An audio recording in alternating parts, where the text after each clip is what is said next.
All right. We are live. And boy, do I have a special guest today. Brooke Elizabeth Keeney. How you doing this morning? I'm a little nervous.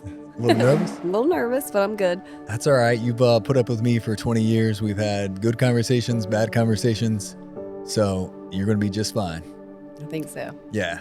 I do have a special guest, my wife, my rock star, the mother of my children. Thank you for joining me. Glad to be here. Yeah, a little bit outside your comfort zone. So look, listen, welcome to Connect with Keeney, your podcast made with real people, real stories, and real impact. Today, we're going to dive into 3 uncomfortable topics that marriages and parents do not like to talk. We're going to talk finances. We're going to talk communication, and we're going to talk marriage. So Brooke, you have taught me 1,000,001 things. And first, let's just take a moment.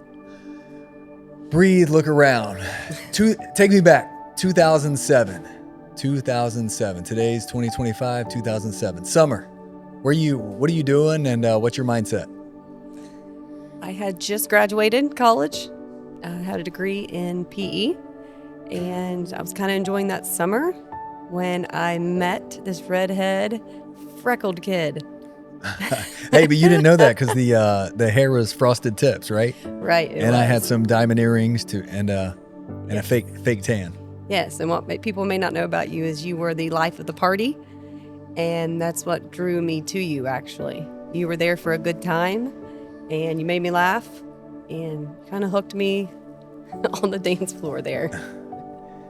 Yeah, so what Brooke didn't know is I had zero money in my checking account. I was on the 7-year college plan, and really life was a train wreck.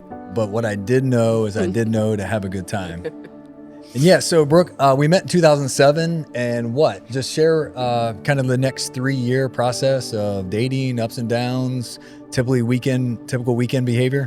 Whew. So me and you, we dated, and we were going back and forth. I'd come up to Lucasville on one weekend. You would come down to Proctorville, Huntington area for weekends. We did that about 2 years. And that weekend, it consisted of going to the bars, you heavily drinking. I think I was oblivious to how much drinking was going on. I think you could say that I was naive. Absolutely. I was brought up in a great family, but I think I was sheltered a little bit, but very naive. So that really consumed, I think, a lot of our probably first 2 years relationship, going back and forth on the weekends and just having a good time together. Yeah, no doubt. Every weekend consisted of the bar, a high state Buckeyes, Bengals, a house party. We would work, Monday through Thursday, and then what type of party are we doing? And it took up a lot of our time and a lot of not say bad decision making, but anytime that I would consume multiple alcoholic beverages, it always led to me disrespecting you and us ending the night in a fight. Yes. Waking up, you being disappointed, me saying I'm sorry, and then you just thinking that it's not going to happen again. Unfortunately, It happened for 2 consecutive years. Yes. Even longer. We could go on and on. Longer, yeah, because even when we were married, it happened a little less, but it's still, our weekends revolved around you drinking on the weekends. Yeah, and so what I was attracted to Brooke was, I'm a single child, parents divorced. When I met Brooke, she had 4 siblings. Every weekend was consumed with family parties. And when I mean parties, was cookouts, good, healthy fun. I was just amazed by the love that I seen within her family, the love that her mother displayed. Father was always involved working, and the life of the party. He's the fun, happy-go-lucky guy. The mom was a rock. And I saw that in Brooke, and it was like, wow, I'm attracted to that. I want that. I need that because, my mom and dad separated, and I never really saw that super healthy connection. But you remember you were a little overwhelmed because there's so much going on in my family where you're an only child. And when all of us get together and their spouses, it's just a lot. What'd you call us? The Griswolds. The Griswolds. When I experienced Brooke's family Christmas for the first time, I literally was like a snail in a shell. Couldn't come out, like retreated. What is going on? 25 people. one bathroom, you be in there, maybe taking a number 2, and you got 3 people knocking on the door saying, I need the bathroom. True story. That's normal. That was just normal for us. Normal life. Grandma and grandpa in one bedroom, mom and dad, 3 kids, neighbors. It was wild. And it's crazy how 15, 20 years later, that nucleus is kind of, grandma and grandpa's gone, and some people's came and gone. So now Christmases are just a little bit less Griswold, but they're still Griswold. All right, Brooke. So Proctorville, Ohio, Huntington, West Virginia. Brooke is a proud graduate of Marshall University. Fairland High School as a graduate. What Brooke won't tell you is she was a superstar athlete. She was the 4.0. She did everything right, played by the rules, worked extra hard. And rule follower.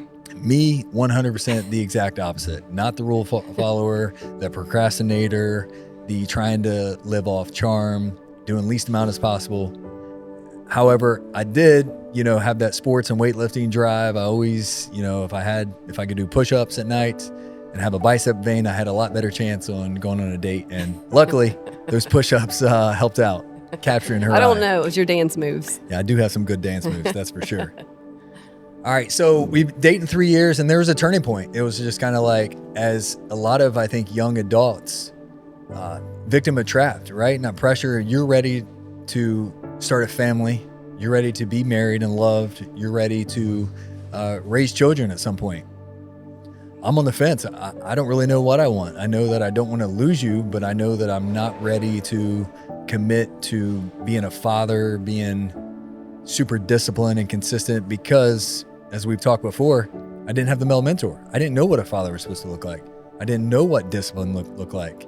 And so talk a little bit about, our engagement and your hopes, and then kind of how I disappointed you in the next couple of years.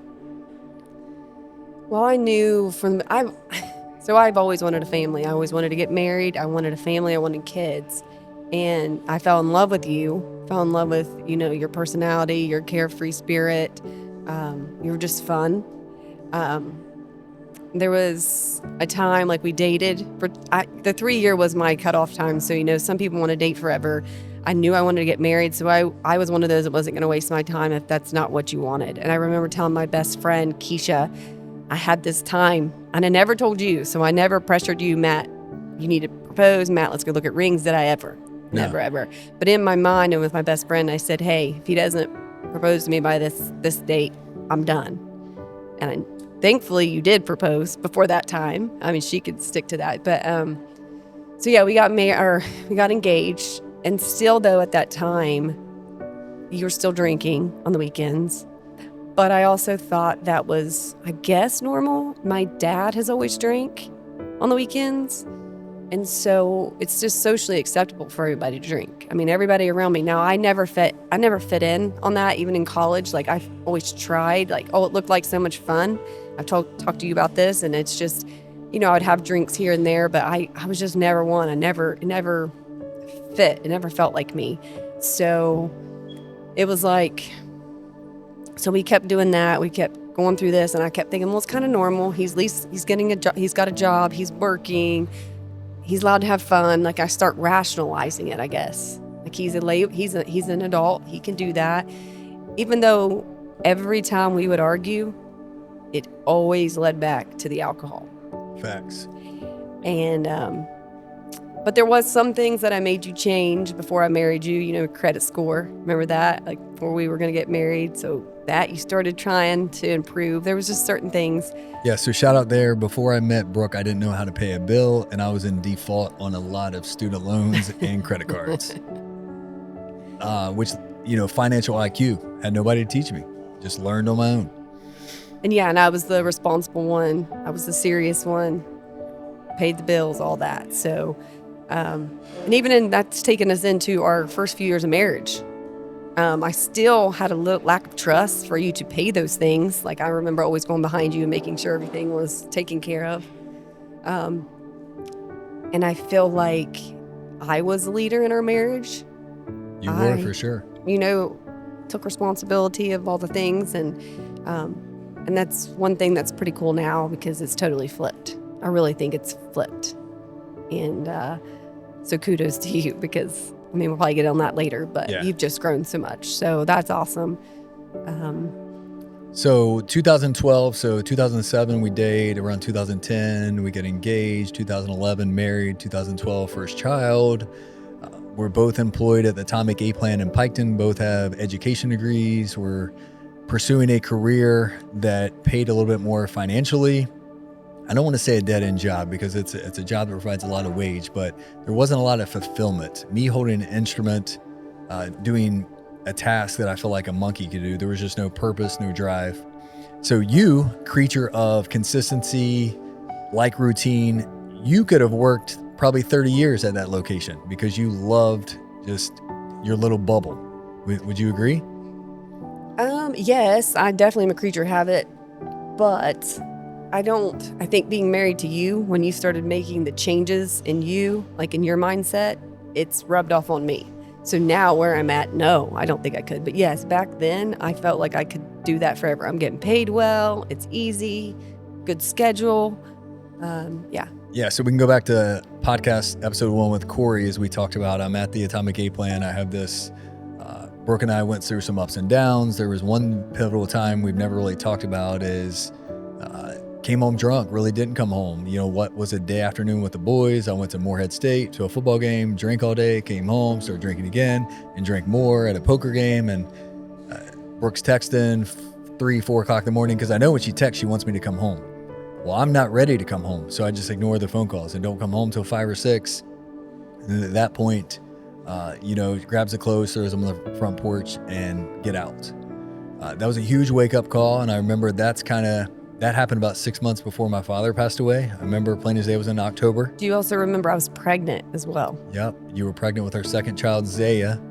And then that next day, once I sobered up and slept it off, I just realized, wow, if I'm laying in bed and my wife doesn't answer my text, nor does she come home, and then when she does come home, she's intoxicated, I wouldn't tolerate it. But as a male, I justified it because I'm working 40 hours a week. I don't have a needle on my arm. I'm not a drug addict. And alcohol is socially acceptable, yet it's like the wool over your eyes. You don't even see what's going on, how bad alcohol can influence decision making.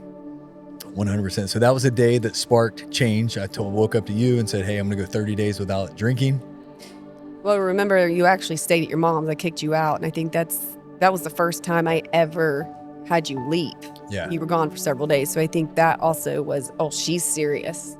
Because I think sometimes in relationships, you get mad, you argue, then you get over it, obviously. You won't.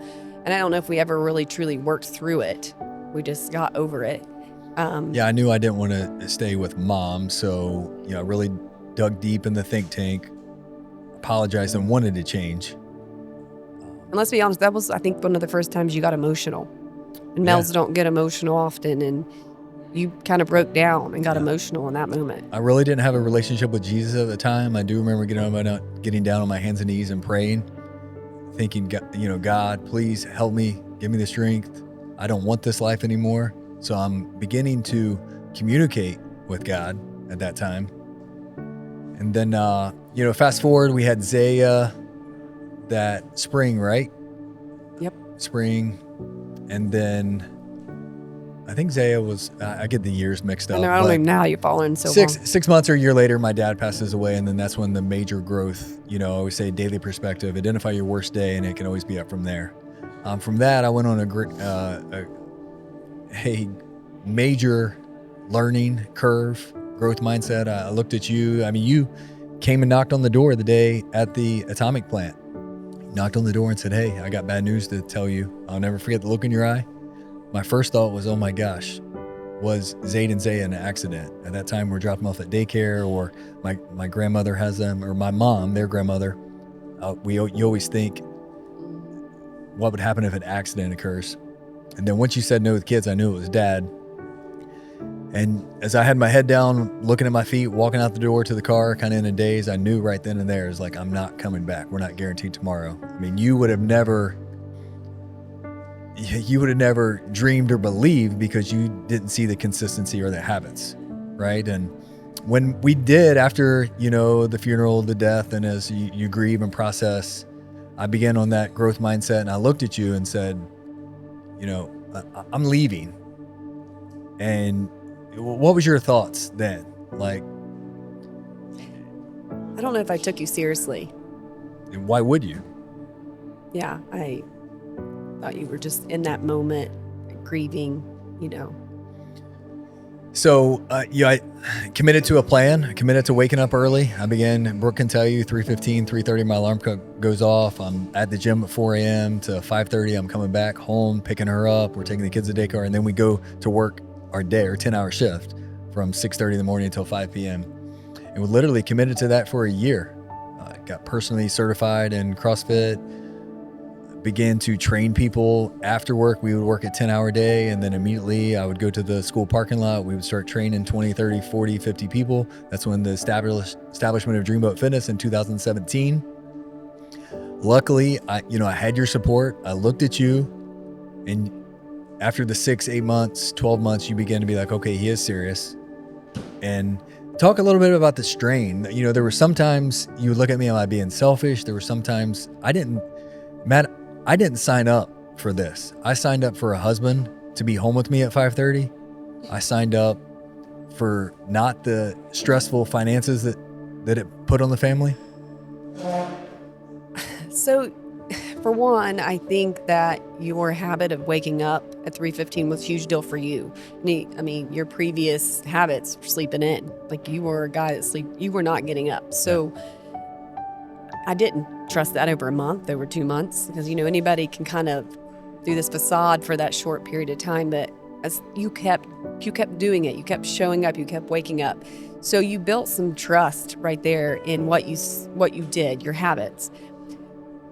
I felt like when you told me you wanted to create the gym, obviously I had some worries about financial, but at the time I was still at the plant, and I knew that we would still be okay just with our current bills, everything. And I knew that I wanted you to be happy. At the time I didn't know maybe purpose, but I felt like I wanted you to enjoy what you did. I'm a big believer in whatever you do in your life, your career carries over into your personal life. So if that made you happy, then we would be better for it. So, I mean, obviously there's always some doubts in anything that you do, but I felt like I was going to see you do something that made you happy, which would make our whole family's life better. Yeah. And I think during those times of infancy of Dreamboat Fitness, infancy of parking lot days, is I would always map out a plan and say, look, Brooke, and I'm going to buy a $3,500 box trailer. If it doesn't work, we can resell it and get the value. I bought used equipment, and I would always say, if I have $2,000 of weightlifting equipment, I can sell it tomorrow for $1,000 or $1,200. So we'll recoup. So I think you've always done well with that. Is like, what's the worst case scenario? Is this XYZ? Yeah. And it's like, okay, like, why not? Yep. So you can say, why not, or what if? What if it does work? What if it doesn't work? Okay, we cash out, get 3/4 of our money or half our money back, and go on about our day. But what if? Just always, what if it does work and get traction? Here we are, 10 years later, in Chillicothe that we have no purpose in being in. I was at a ladies' devotional when we had this small group one time, and I remember a one-time friend said, "Are you jealous? Are you jealous of him?" Because I was still at the plant. I remember that just struck me odd, that I would be jealous of my spouse. Instead of, no, I want to support my spouse. I want him to be happy. Like, I never looked at it like I'm jealous that you are leaving. Yeah, that's a great point, because there's a lot of marriages out there that are broken. There's a lot of marriages that are hurting. There's a lot of marriages that there's lack of communication. And maybe just partnership. Yeah. You know what I mean? We're roommates. Okay, we married, we had kids, we went about our way. It's safer to stay together than to separate. Nobody wants to be alone. One person cannot afford to live in today's, mortgage. It's hard. So now we're at 2020, 2017. We went from a box trailer to a 3-car garage to signing a 10-year lease on a gym to build. Gym was thriving for a little bit, and during this crazy time, I convinced Brooke to walk away from a high-paying wage. She decreased her salary by 50% and pursued education. She became a high school teacher, and I was excited for her to get some of her time back, enjoy the summers with the kids. Anything you can say to somebody that thinks if they make X amount of money, their life's going to be okay? No. I think you have to know what's important to you. I think everybody's different. Family and time has always been very important, the most important to me. So, and I also want to say God has had a step. I think he's totally had a part in every step of where we've gone. From me leaving the A plant, cutting my salary in half to teaching, like the way that all worked out had to be God. Like the timing, everything, the people put in there. I would say God. I would also say stewardship of our actions, stewardship of building connections. And our character, yes. Your guidance counselor's working out. She saw your, internal blueprint of the way you care. And then so when there was an opening, who's first choice? Like, Valley Local Schools would have been silly not to try to get you to be the health teacher. I mean, you work out every day, you live the life, you're empathetic, you're caring, you have a great listening ear. So that's where I feel like I win, is because the law of attraction. I see talent, I don't wait for it. I knock on door and go get it. And shout out to Miss Ellen Choate for being that vessel that seen belief in you, and which led you to an amazing 5 years. Yes, I'm thankful, very thankful. Yeah, so thankful. And just happened to be my crazy ways as I saw more. Teaching is an exceptional career. I just happen to live a little bit on the outside of the comfort zone, and I'm like, Brooke, it's so much more impactful whenever you get to impact daily. Whenever you get to build, we build leaders within the facility, when you get to have freedom to take your kid out of school at 1:00 and go get your nails done with your daughter. But it took crazy years of discipline to get to this point.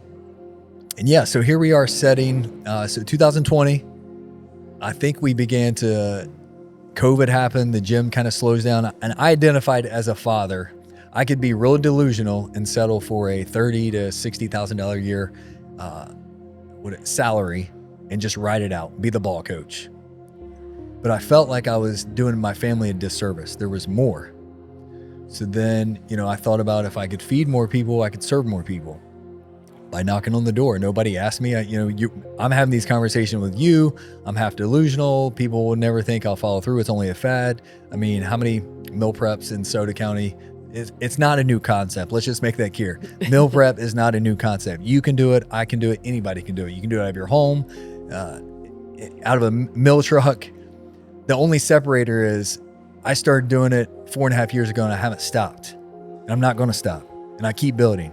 And when things get comfortable, I go take out a new loan and buy something else. And when things get comfortable, I go for another location, because you do not like comfortable. It's just, it's a blueprint right now. Shout out Todd Crabtree, the power of systems. You and I could be in Florida right now having to share in this podcast, and Keeney's Kitchen operates. The definition of a business, it creates cash flow while you're not working. If you're self-employed, you're trading your time for dollar bills. And I want the opportunity for you and I to impact, raise our children, and change family legacy. And we're well on our way to do that. So after 5 years of teaching, about 2 years ago, I looked at Brooke and I said, hey, there's going to be lots of long weekends, lots of long nights. I may be gone for a year, 6 months. Are you okay with that? And you kind of shook your head. We had some conversations. No, I'm not okay with you being gone all the time, but I'm trusting in you to make the best decisions and just be here for us. I think sometimes we agree to something and we really don't know what we're agreeing to until you're going through it.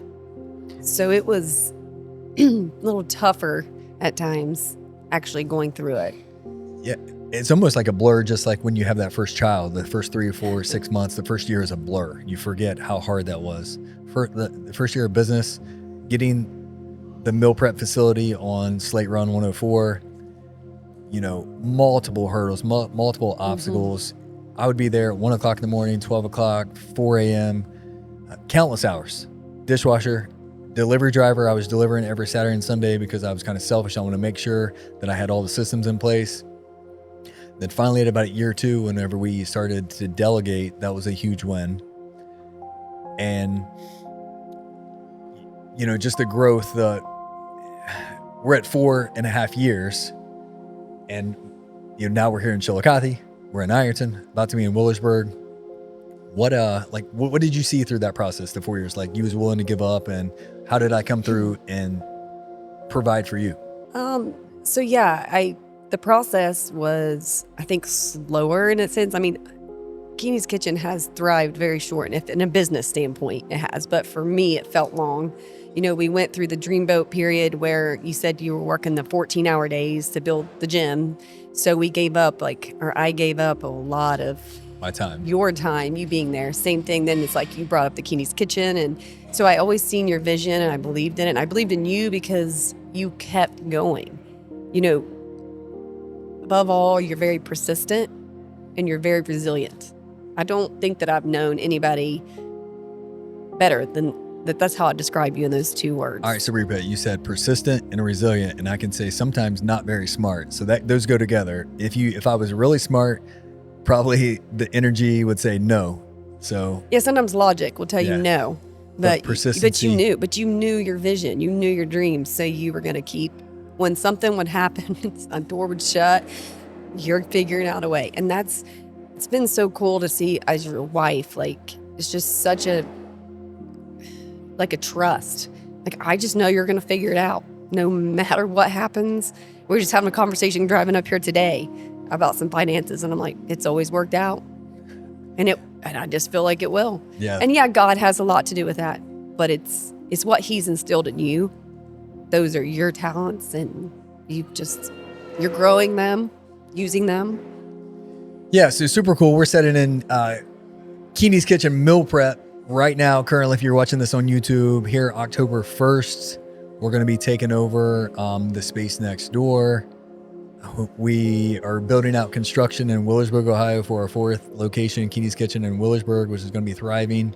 Yeah, we had a conversation on the way up of finances. All right. On the outside, everybody might think we're rich millionaires.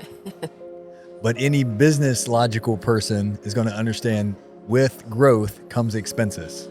Yes. And since day one, I've played the long ball game. I haven't taken any money from any outside investor. You and I own 100% of Keeney's Kitchen. We're going to be 100% owner-operators of Connect Cafe and Events. I started with nothing. I'm not a trust fund baby. You started with nothing. You had 5 siblings, no $50,000 startup. And so, yeah, currently we're treading water, nothing fearful. I'm going to figure it out. It's just not because business is bad. It's just the growth. It's, do I take out loans or do I kind of cash flow everything? I try to cash flow and not take out a lot of debt. So that's where we're at today. Woo. Good stuff. But hey, we're going to turn the tables. I just want to give everybody a backdrop of, man, marriage is tough. Life is tough. Communicating with your spouse is tough. Kids are tough. You're seeing a 20-year project of my wife and I right now. Some people might look at us and like they have the, because I was that person. When I would drive down the road, I'm like, that married couple has it all going on. Or what you see on social media. Yeah, the white picket fence.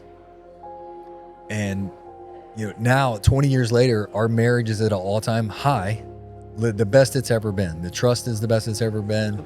Our love, which we're about to talk about, my love is deeper for you today than it was the day that I proposed to you at a comedy club on stage and I had 2 or 3 Bud Lights. Yeah, I hope so. Yeah. So 20, I love, deep connection. Know I can count on you. You're going to listen to me. Sometimes we're irritable at each other. That's life. Mm-hmm.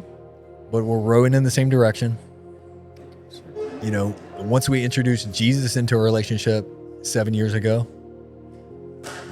that has been, without Jesus, we're not here for the facts. He's developed, took the selfish desires out of our heart, instilled the compassion, the love, the care that you incredibly is already gifted with, and now it just pours out.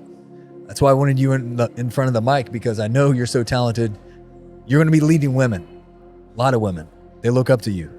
And it's uncomfortable to hear because maybe you don't see it or want to believe it. But soon, you're going to be leading a group of women. All right, Brooke, so shifting the table. Let's talk about love. How would you personally define love, and how has that definition evolved through our marriage? Oh, at the beginning, love is an emotion. I felt it. It's more, I don't know, there's some lust in that too. Love, attraction, affection. Obviously, I cared who you were. It was fun, it was exciting, new. You just get all these emotions when you're in love in that stage. So what's love at 7 years? What's that look like? I feel like it's so much deeper than that. It's I still feel like a lot of people miss the attraction that still needs to be there. I mean, you've talked about that a lot. I think you still should find your spouse attractive, and you should work hard to stay attractive for your spouse. That goes into connection. But I think that now it's so much deeper because it's trust, it's companionship, it's building together, it's having the same goals, it's doing life together, and it's a choice. Because you and I have had some bumpy patches in our marriage, and we chose to work through them. We chose to talk through them. Yeah, so I'm going to say, love is a choice. At this point, you can choose. You're not loving based on emotions. There's some days we're going to wake up not feeling good. There's some days we're going to make a bad decision. But loving, till death do us part, knowing that I'm signing up, like, divorce is not an option at this point. Never will be talked about. Many friends and family members that have been divorced, and had they communicated early in the relationship, had they sought counseling, had they allow Jesus into the relationship, I think a lot of that can be healed, really can. I think time heals a lot of wounds. If Jesus can forgive us, why can we forgive our brother or sister? I don't think that it's just time that heals. I think it's the ability to communicate and work through things. You know what I mean? Yeah. Yep. Well, so that's love. To our younger folks out there, to our older folks out there, love, it's not a feeling, it's a choice, and it grows deeper and deeper over time. So if you're a new married couple out there, just know there's going to be super exciting times in the beginning.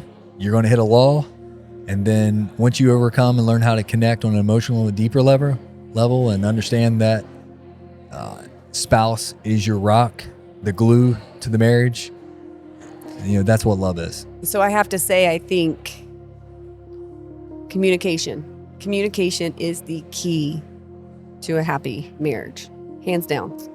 It's the number one for me. Like, that's just me personally, and I've lived it. I've always been a communicator. You have not, and we're growing. You have gotten so much better where you are from 5 years ago because you've committed to trying to work on communication. But sitting down, knowing what your spouse wants, where they want to go, what they're happy with, what they need. And then I just think me and you, we've really tried these last couple of years to connect. So I think connect and communication are hand in hand. And I think that's what a lot of marriages, a lot of relationships are lacking, is that communication and connection. Facts. I'll go ahead and piggyback this, clip this. Marriages, to be successful, communication, both men and women. If there's a conflict in marriage, it comes to the lack of communication. Don't be afraid to talk it out. It's uncomfortable, but you have to be active listeners. You got to take the emotions out. You can't get super high, can't get super low.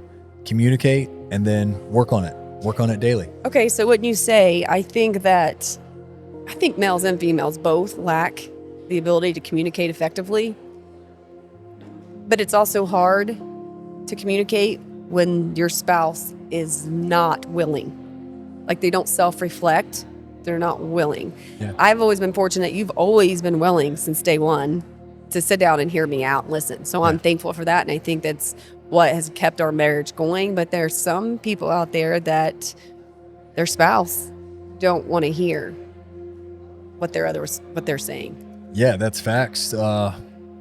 Which leads to a broken marriage, right? So if the spouse is unreceptive, I'm not saying move on, but bring it to the lights. You're not, I would say God designed you not to live in a unhealthy marriage. We must communicate and seek counsel. And wisdom.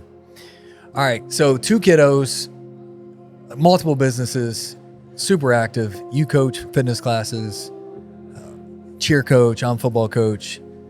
How can a couple stay in love while raising children and the demands in today's world? Well, we kind of already hit on the first one, is communication. All right. Okay, so you got to communicate. You stay connected. You and I now, a couple times a week in the evening on the couch, we're communicating. We're talking about our day. We're talking about what's going on. What do we need? Again, that's on a weekly basis. It's easy to go weeks because everybody's schedule is so crazy, but it's when you're intentional about your spouse and we are intentional about our conversations. And sometimes, guys, we've been there, we're having a conversation and it's a serious conversation and Zayd or Zaya walks in and asks me this and we just look at each other and Matt gets more annoyed than me. He has to just focus on the conversation. But it's still continuing on with that intentional. Second thing, I think date nights, trips away, just you and your spouse. And I think this was something that I struggled with early on because I worked full time, and on the weekends I didn't want to leave my kids. Yeah. I wanted that time with them. As a mom, I think most moms have that bond and that more. They have that. Me and my friend were talking about that. We just have, I think, that closer bond than most. I don't want to say all males. Yeah. So, date nights, going on trips. A couple times a year, try to go for a long weekend. Yeah, we found out not everybody has the ability to do so, but that we've worked really hard for. Brooke and I have identified we'd like to get away for 2 or 3 days. Allegiant, you can get a plane down to Florida for $99. And we'll get a little cheap Airbnb and spend 2 to 3 days together, walk to the beach. And it's been so rewarding for our marriage and the connection.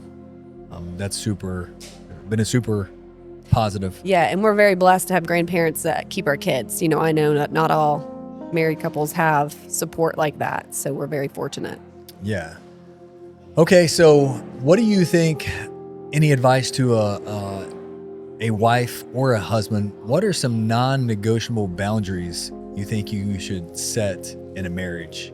Like, in order for for your marriage to have a chance of success, what are some things that keep you and I in alignment? One, if there's ever, our phones are opened. I think some people have trust issues, and I did in the beginning of our marriage. And so I feel like the transparency of what's going on in my day or what's going on in my phone, I don't need to be hiding stuff. We've talked about this a couple different times in our marriage. Yeah. So I think that's huge. Because I feel like if you're blocking something or your spouse doesn't have, there's something you're hiding. There's something you don't want them to see. Yeah, I agree 100%. Yeah. Some non-negotiable boundaries. I think also, the deeper the relationship gets is realizing what's important. There was a couple years in life that I would make a way for the weekend golf trip with the guys. I would make plan the weekend away with the guys, right? And are those fun? Yes. And do I love the camaraderie of the guys? But also I knew being around the guys drinking booze would ultimately potentially put me in a situation to make a bad decision.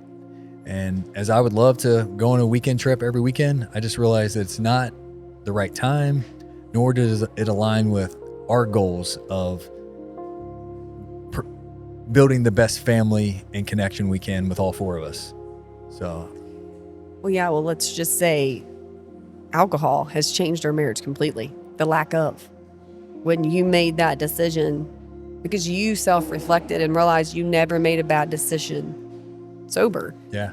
And I think some people, and I think most white, maybe women would have said, give it up. Like, because that was our only time we would argue and fight, or you would make a bad decision is when alcohol's involved. And when you would, I never said, Matt, I would say, stop drinking, limit your drinking, but you came up with that on your own. You said, I'm giving it up. And I was like, I can't, you've done this since what? What age did you start drinking? 15, probably 15, forced on me. 15. And when you did say that, even after all this building you've done and trust you've built with me, I was like, okay. And I had all this doubt, like something's going to come up, some party, some beach trip, some boating something is going to happen. And you're going to just like, I'm just going to drink one. Because, I think on social media, some people think you had a drinking issue, like you drank every day. That wasn't you. That was not you at all. You were, once I started drinking, you couldn't stop on a weekend. So it would be like, I just want to make that kind of clear that, because I think some people have that.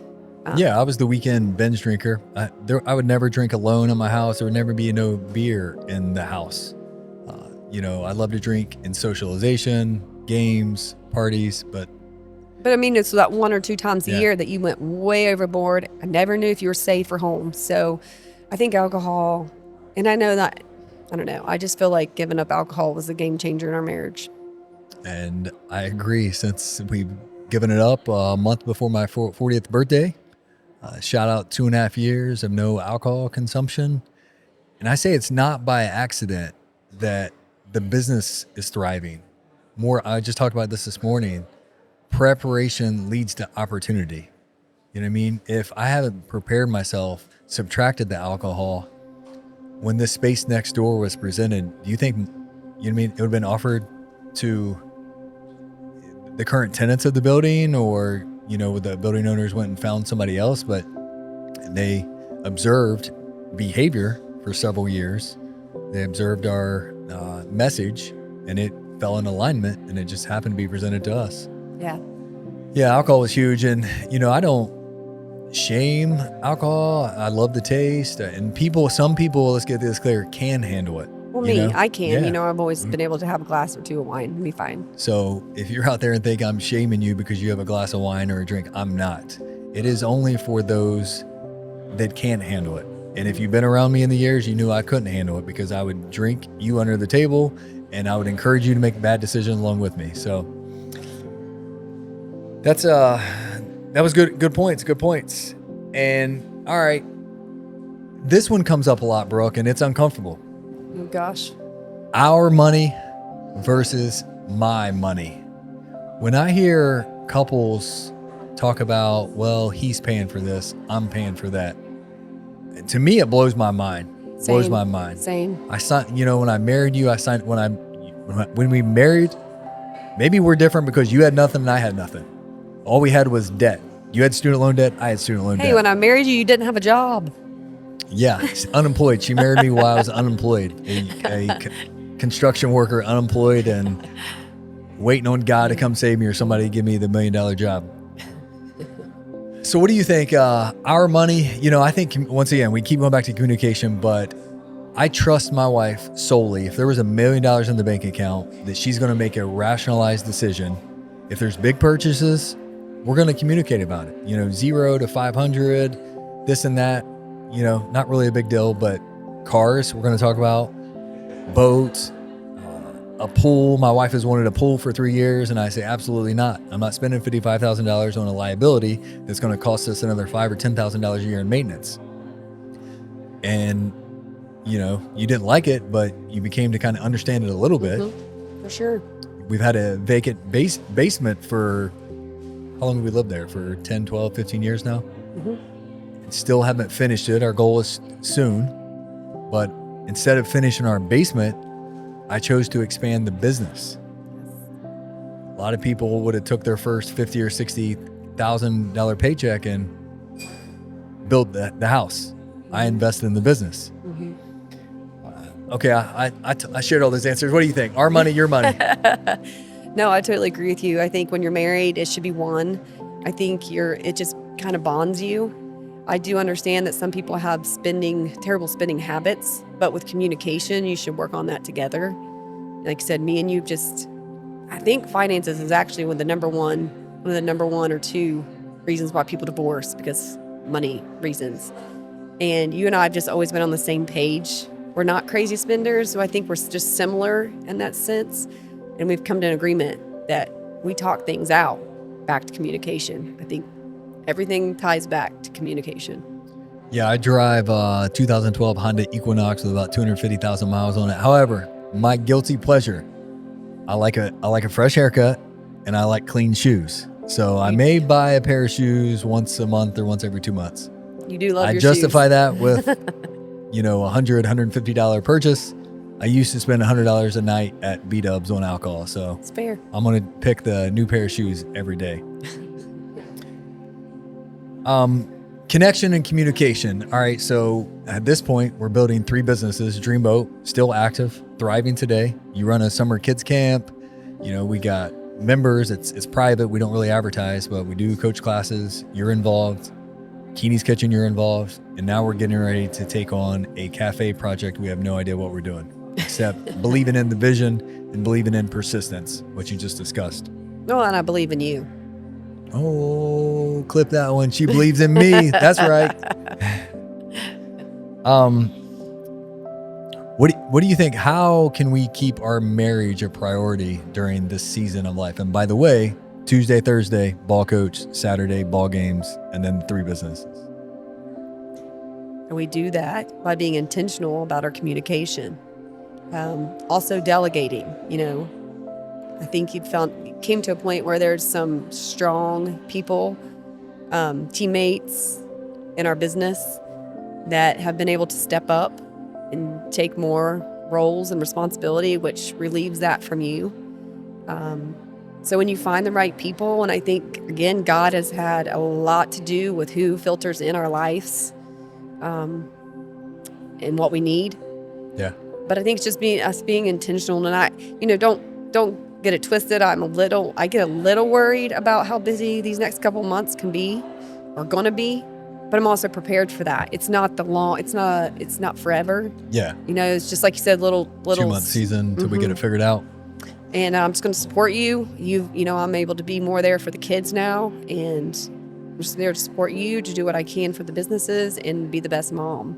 It's just being intentional about me and you still connecting. If I have to come up here, I have to come up here. We spent 45 minutes in the car together. We talked. We're doing an hour podcast together. Which is what you said is really cool, the flexibility now that I have. So yeah, even as cool, how cool of a school teaching job is, right? 7 to 3, evenings off, weekends, is now we have the freedom. We want to go to the park, we can. Our kids get off the bus at 2:45. Long as work is taken care of, we can do what we want to do. And that's super cool. It is. It's a blessing. And I get this question a lot. My phone text, I got a lot of business associates and acquaintances. I would say friends and acquaintances, 2 different catastrophic categories.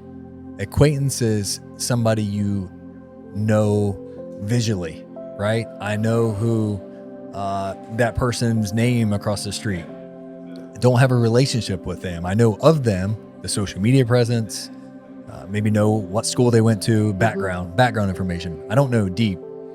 Friends are rare. Well, there's different levels of friends. I agree. Yeah. So whether your circle 3, 4, 5, but deep, real friends you can count on, I would say you're lucky to have 3 to 5. If you could name 5 people that you could call at 2:00 in the morning, ask them to go somewhere with you, borrow money, tell them a deep, dark secret, it's rare. Yes, agree.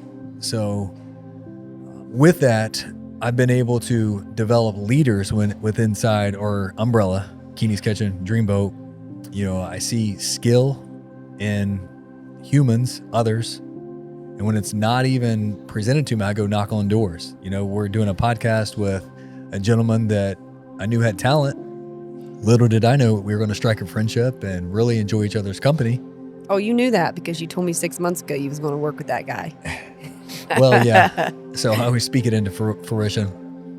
But really proud of our Keeney's Kitchen staff. The leaders, they're coachable. I always tell them, if you can't take constructive criticism, you can't work in this umbrella. I'm only coaching you because I care. The coach that doesn't talk to you means that he's gave up on you. And that's some points of performance that we strive within building our business and soon to be building next door. Immediately identify talent. How can we label them a manager? How can we label them an opener, barista, all that? Yeah. And then two more topics, and we'll call it a day. We got about 6-minute countdown. Ooh, this one's tough. Financial strain on the marriage. How do you think financial stress tests a marriage, and what's the best way to handle it as a team? That's a hard one. Financial stress really weighs heavy on me, but so we've been 6 years Which one? of just starting the beginning of stress. Because like when you left a job, that was in 2000. 17, 8. We're going on 8 years. I almost feel like I'm conditioned with financial stress. Yes, it still weighs heavy on me at times, but again, it's just always worked out. And I think, again, this is what's cool is I have faith because you've always figured it out. Yeah. You've always made it work. I did not have that 10 years ago in you. And now I feel like you call me the rock, but I feel like now like I can look at you, you're the rock. And I have faith that you're going to figure it out. Now, the time that you look at me and I don't know, but. Yeah, I think how we've overcame financial stress too is you go back to the same topic we keep talking about. It's communication. We talk it through. We have a game plan. I give you deadlines, guidelines. Hey, we had to borrow, real talk, probably $30,000 to invest. I didn't have to borrow. It's either do I use my money or do I borrow it, get a loan to build out the Willersburg location. We didn't know that we were going to have a X $1,000 project on concrete and flooring. The designs on the windows and on the exterior of the building, $2,000 fee, $15,000 in coolers, $5,000 in labor. Next thing you look up, that's $30,000. We've opened up 3 of those locations in 1 year. So I just didn't wake up with $100,000 of cash in my bag. That's all has to been either taken out of income, borrowed, and business is tough. And I expect no empathy. I tell my staff and I tell my wife, anybody, this is what I signed up for. I signed my name on the contract so I could have the freedom to do this right here. Mm-hmm. So many people fearful to write their name. I just had a conversation yesterday. Guys like, hey, I got some money. I don't know what to do with it. I said, loan it to me. I'll pay you back. Let me borrow $30,000. I'll pay you back $33,000 in 90 days. That's a 10% interest, well within the 12-month period. He's like, I'm too scared. I said, scared money don't make money, right? So it's going to sit idle in an account, and he could have just made $3,000 in 90 days by sleeping, not doing anything. You just saying that made me think back too of your two, you have 2 great mentors that's in business, and I know that they're only a phone call away. So knowing that you have that guidance and them also telling you, okay, this is normal, this is typical, this I think has helped ease the stress for me. Yeah, for sure. And, I've knocked on the door to build those relationships. Sure. I kind of over deliver, and I'm always there for them as well. And yeah, it's huge resource to have people that's gone before you. Growing together. So we're wrapping up 20 years. I still feel like we're just, hitting our prime peak. No, it's crazy. It's been that long. 20 years. Well, 2007, 18, close enough, round up, right? Were you very good at math? No, not like you. Growing together. What habits and practices have helped us continue to grow as individuals while staying aligned as a couple? Oh, easy. The gym. That's easy. Thankfully, we have a love for health and fitness. Yeah. And just to piggyback off the financials, like that just helps in all stress, mental stress, emotional stress, whatever you're going through. It's always been my therapy. It's always been your therapy. So I'm very thankful that that's like a common habit that we have to share. Yeah. So the gym is our escape, our alignment, our investment. For sure. So Brooke, and we'll talk in, I guess I want to ask you, how many medications do you take? 0. 0? And you're 41? Okay, well, you don't got diabetes. You don't got high blood pressure. You're not taking an anxiety pill? No. Huh. That's rare. It is. And I know I was talking to somebody about this the other day, and I said, I really, truly think it's because I have been physically active. So I was in sports my whole life. As soon as I went to college, I got into gym, and I've continued the gym till today. Like it's just a relief mentally. Yeah. Obviously you want to look good. You're working out to look good, but it's so much more than that. Yeah. So the gym definitely keeps us connected. We understand the power of hard work, and it's just something special. And the amount of medications that I take, 0. No blood pressure, no anxiety, no diabetes, I don't even know. I'm only going to the doctor if I'm deathly ill. And yeah, there's science and there's a lot of good things, but also the way you eat, the way you live, what you consume has a direct correlation of why I would only go to the doctor if I have a medical emergency, a broken arm, a broken leg, stab, shot. We're not going to the doctor, knock on wood. And there's always bad luck, cancer and everything like that, but we have the power to decrease the odds. And let me say something else about you saying growth in a relationship. It's because we're growing in the same direction. Whoa, rowing in the same direction. So that's awesome. Like seriously, me and you have the same goals. We talk about the business. We know where we want. Plan doesn't always go. It doesn't always go like you want it to be, but we have this idea of where we're trying to get and what we want to be and where we want to go. And we communicate and we talk about it. There's a communication again, a lot. Shout out to all the married couples out there. You're either rowing in the same direction. If there's resistance, if the wife's rowing the opposite direction, you are going nowhere. The boat is going to flip over. The marriage is going to crumble. And that's not what life is designed for.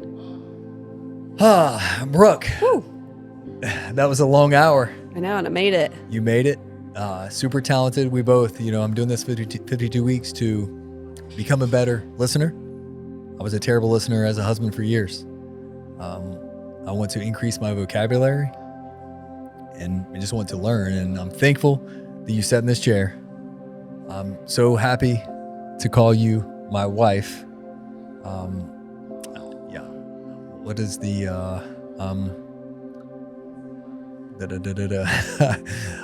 undeserving for sure. Blessed beyond measure. That's where I was getting at. Blessed beyond measure.